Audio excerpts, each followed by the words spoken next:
Baik, assalamualaikum warahmatullahi wabarakatuh. Nama saya Muhammad Arga Zaki, dengan NIM 1030324000138. Di sini saya akan menjelaskan tugas dari subcelo 2. Ada 3 nomor. Nomor yang pertama adalah ini. Diketahui fungsi x dengan 3 min x jika x yaitu kurang dari 2. Kemudian 2 jika x-nya sama dengan 2, dan x per 2 jika x-nya itu lebih dari 2.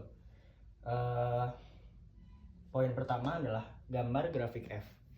Untuk menggambar sebuah grafik, kita perlu tahu batas-batas atau titik-titik mana saja yang dilewati oleh si garis tersebut gitu. Nah, untuk mendapatkan suatu titik, maka kita sudah mengetahui fungsi-fungsi di sini, maka kita tinggal memilih x sembarang aja untuk mengetahui di mana sih titik tersebut gitu.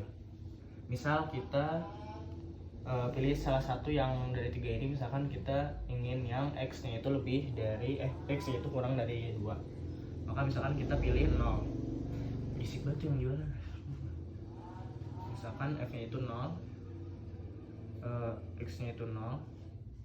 Kalau misalkan x-nya 0, maka kita pakai fungsi yang atas ini, sehingga menjadi 3 min x menghasilkan 3 min 0 sama 3.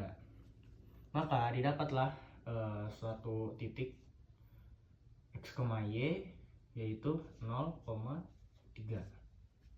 Kemudian misalkan kita ingin yang ini gitu kan, ya udah tinggal masukin aja.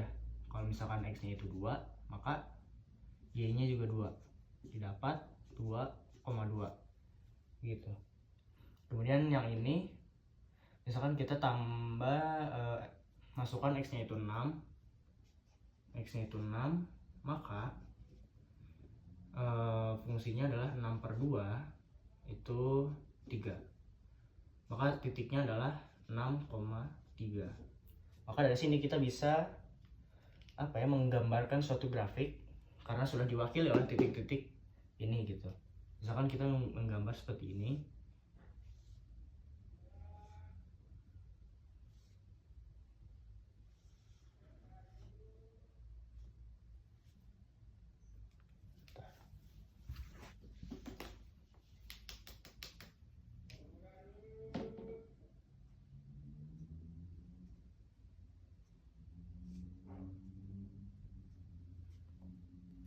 Kita tinggal gambar aja, misalkan ini 3 ya.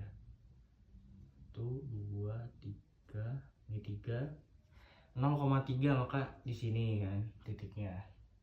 Terus 6,3 itu di sini. Kemudian 2,2, 1, 2, 2. Nah, di sini. Cuman untuk menarik garis suatu grafik, kita perlu mencari meneliti bahwa ini tuh si x-nya itu apakah kontinu di 2 atau tidak gitu. Maka coba kita kerjakan dari dari sini. Kalau semisal si x-nya itu mendekati 2, dari kiri misalkan kita perlu mengecek apakah si x yang mendekati 2 itu kontinu apa enggak gitu kan. Sehingga kita bisa menggambar grafiknya itu betul apakah dia bersentuhan atau enggak. Nah, kalau semisal kita input ini si 2 limit x menuju 2 dari kiri, maka kita kan pakai yang ini kan, 3 min x, maka 3 kurang 2 itu 1. Kemudian jika limitnya itu dari kanan, maka pakai yang ini kan, 2 per 2 itu 1. Nah, ini sebenarnya nilai limitnya itu udah ada kan, itu 1 gitu. Cuman untuk syarat kontinu kan ini sama dengan ini sama dengan ini. Cuman di sini kita tahu bahwa x-nya itu 2 kan, sehingga nggak sama. Maka si grafiknya itu kita perlu menggariskan, menandakan bahwa dia tuh nggak kontinu di sini menuju 2, namun dia tidak bersentuhan. Seperti ini, apakah kelihatan? Ya, di sini saya tandakan. Nah di sini tuh dia kosong menuju 2 tuh, dia nggak bersentuhan lah. Karena tadi tidak memenuhi syarat kontinu gitu. Itu nomor yang poin yang A. Kemudian kita lanjut ke yang poin B. Soalnya itu adalah tentukan nilai dari lim 2 dari kanan, 2 dari kiri, dan F2. Sebenarnya untuk pengerjaan udah saya sebutkan tadi di sini untuk menggambarkan suatu grafik. Kita jabarkan lagi. Aduh, habis cuy. Kita gambarkan lagi nih. Jika yang diminta adalah limit menuju 2 dari kanan, maka kita pakai yang lebih dari 2 karena dia mendekatinya itu dari kanan kan. Dia tuh lebih dari 2 gitu, tapi tidak akan menyentuh 2 gitu. Maka kita pakai yang ini, fungsi yang X per 2. Kita input lah 2 per 2 sama dengan 1, maka hasilnya adalah 1. Kemudian limit kirinya kita pakai yang atas, 3 min X, 3 min 2 sedangkan 1. Sedangkan F2 itu hasilnya ya 2. Nilainya ada namun mereka tidak kontinu. Karena yang ditanya hanya mencari nilai, maka ya nilainya ini aja gitu. Itu untuk yang poin B. Kemudian poin C adalah apakah nilai limit X menuju 2 fx ada? Jika ada berikan alasannya, jika tidak ada berikan alasan. Oke. Ya udah. Tinggal bentar. Lah, ini metodenya. Limit bentar. Oh, ini aneh soalnya. Tentukan limit. Lah ya udah. Ini pengerjaannya sama kayak yang tadi apa ya, untuk limit X menuju 2 gitu. Nilainya ada karena dia sama-sama 1 dari kanan dan kiri gitu, jadi nilai limitnya ada. Itu yang poin C. Kemudian poin D, tentukan nilai limit X min 1 dari kiri dan limit min 1 dari kanan. Oke, kita tahu bahwa di mana ya? Oh, di sini aja, hapus aja ya. Kita tahu bahwa min 1 itu kurang dari 2, sehingga kita akan menggunakan fungsi yang pertama saja, baik dari kiri maupun dari kanan gitu. Maka ya udah, tinggal min 1 dari kanan, min 1 dari kiri itu sama-sama menggunakan 3 min X. Maka 3 min 1 itu akan menghasilkan 4. Maka limitnya adalah 4 gitu. Itu yang poin D. Oke. Poin E, apakah limit X menuju min 1 fx ada? Pengerjaan. Oke. Untuk pengerjaan poin E itu sama dengan yang poin D. Ini sudah terwakilkan gitu pengerjaannya. Kita menggunakan metode limit kanan dan kiri untuk mengecek apakah nilai limitnya ada. Nah, tadi kita sudah mengecek dari limit kanan dan limit kirinya, dan ternyata limit kanan dan limit kiri sama-sama menggunakan fungsi yang 3 min X ini, sehingga akan menghasilkan nilai yang sama gitu, yaitu 4. Maka ya udah, itulah hasilnya gitu. Maka nilai limitnya ada 4 gitu. Itu nomor 1 Pak. Baik Pak, untuk nomor 2 itu pertanyaannya adalah tentukan nilai limit ini 3 per X kuadrat min 4 jika X nya itu menuju 2 dari kanan, kemudian yang B X menuju min 2 dari kanan, dan X menuju min 2 dari kiri. Bentar, saya cek dulu apakah betul soalnya. Oke, betul ya. Nah, untuk mengerjakan soal ini kita perlu melihat.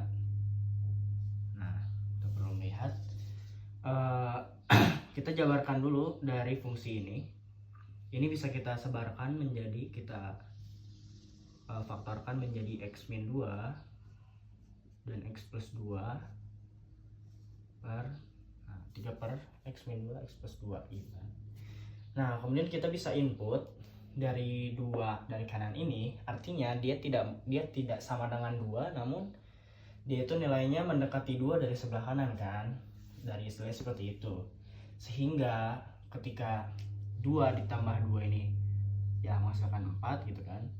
Nah yang ini itu dia akan menghasilkan 0 dari kanan gitu. Jadi walaupun walaupun ini adalah mendekati 0 dari sebelah kanan gitu, sehingga hasilnya tidak murni 0 gitu. Jadi ya ketika dikalikan dia akan menghasilkan yang positif gitu, sehingga hasilnya adalah plus infinite gitu. Nah kemudian sama halnya dengan yang ini, kita juga jabarkan yang atas menjadi x min 2 x plus 2 per 3, maka kita input si min 2 ini, kan ini min 2 dari kanan gitu kan, sehingga ini akan menghasilkan plus, ini akan menghasilkan plus gitu, ini akan menghasilkan negatif gitu kan, ini min 4 gitu. Sehingga ketika dikalikan akan menghasilkan minus. Namun kita lihat dari fungsi bahwa pangkat terbesar itu ada di bawah gitu kan, sehingga menurut sifat, kan ada sifat dari limit hingga gitu kan. Kalau misalkan pangkatnya yang besar itu di atas seperti ini, maka ini hasilkan 0 gitu. Kalau misalkan yang kebalik gitu, pangkat terbesar itu di bawah, maka akan menghasilkan infinite. Cuman plus atau minusnya itu kita lihat dari nilainya. Nah kebetulan ini adalah negatif dikali positif, sehingga akan menghasilkan minus, namun tetap hasilnya adalah minus infinite gitu, karena kita melihat dari pangkat terbesar yang ada di atas atau bawah. Nah ini juga sama, 3 kita jabarkan lagi, x min 2 x plus 2. Nah ini juga sama, ketika kita input ini akan menghasilkan negatif dan negatif gitu, karena kan tadi kita tahu bahwa ini min 2 kemudian dari kiri lagi gitu. Nah sehingga ini akan menghasilkan negatif nih, karena ini murni 2 kemudian ditambah dengan min 2 yang tidak akan pernah menuju 2, tidak murni 2, namun dia mendekati dari sebelah kiri, artinya dia kurang gitu kan. Nah ini negatif juga, sehingga ketika dikalikan akan menghasilkan positif, dan hasilnya sama infinite lagi, karena tadi melihat dari sifat limit di tahingga gitu. Itu untuk nomor 2. Kita langsung aja ke nomor 3, fx. Waduh panjang lah ya. Oke kita hapus dulu ini karena tadi sudah selesai. Kotor banget.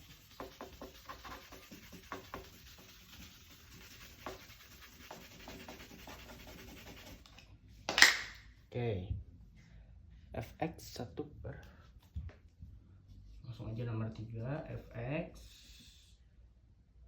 1 per mutlak x tambah 1 dikurang x kuadrat ya, x kuadrat per x kah?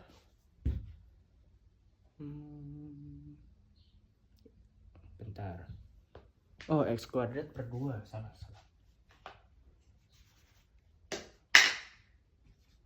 Nah, pertanyaannya di titik mana saja f itu kontinu. Nah, untuk mencari itu kita perlu menganalisis dari dua fungsi ini. Ini kan ini terbagi jadi dua fungsi. Kita lihat dari sini. Ini yang termudah. Ini adalah fungsi polinom dan derajatnya adalah 2, karena tadi pangkat terbesar adalah 2. Nah, kita tahu bahwa penyebut itu tidak sama dengan 0, sehingga ini menghasilkan pasti kontinu. Nah, karena ini penyebutnya tidak sama dengan 0 dan ini fungsi polinom yang atasnya gitu. Ini pasti kontinu. Dan kita lihat jika kita menginput angka berapa saja, bilangan berapa saja, dia tidak akan menghasilkan tidak menghasilkan 0 gitu.